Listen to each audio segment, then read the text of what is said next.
Hi everybody, welcome to another episode of Bridge from the Past. I'm your host, Mary, and this series is all about using primary source images as a starting point to think about important topics in American history. Today we're looking at a political cartoon of Abraham Lincoln that connects to the 13th Amendment. What's the connection between our 16th president and this 13th Amendment? Let's jump in and see.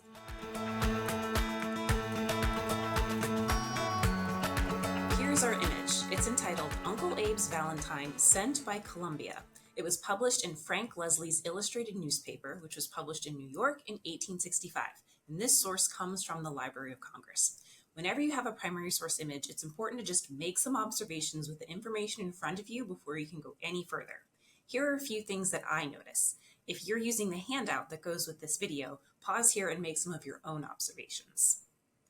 Starting with this source line, you actually get a fair amount of information. So I know that Uncle Abe, who appears to be Abraham Lincoln, he's got the distinctive facial features of Abraham Lincoln, was sent a Valentine, which I can see he's holding, by someone named Columbia. I don't see anyone else in the image. It's just Abraham Lincoln holding this rather large Valentine.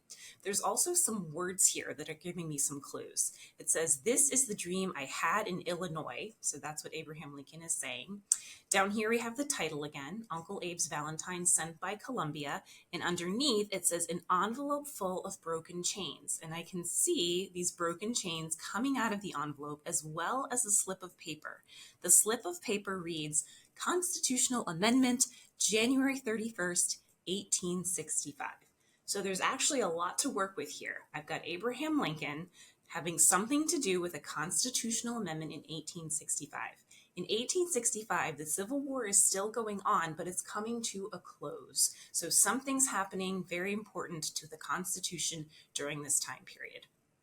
I've made some observations. I have some initial questions. Now it's time to jump into my analysis. One of my first questions is, who is Columbia? Columbia sent Abe this Valentine. Columbia is not pictured here on the screen, but Columbia is a representation of the United States of America, like Uncle Sam or the Statue of Liberty. So the United States, a representation of the United States, has sent this Valentine of broken chains to Abraham Lincoln in 1865. It's a constitutional amendment. This is what will become the 13th Amendment that bans slavery in the United States.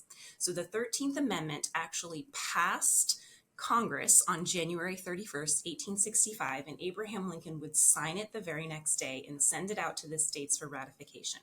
Unfortunately, Abraham Lincoln was assassinated before he saw the 13th Amendment become ratified, become part of the Constitution, and before he saw the end of the Civil War. But in December of 1865, slavery was officially banned from the United States. The 13th Amendment was ratified and it was put into the Constitution. Abraham Lincoln strongly supported the passage of this amendment. This line up here, "This is a dream I had in Illinois."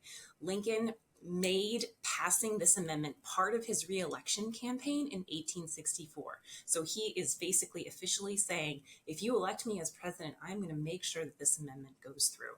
So he put his full support behind it. He wanted to see an end to slavery in the United States, what he called in the Gettysburg Address, a new birth of freedom.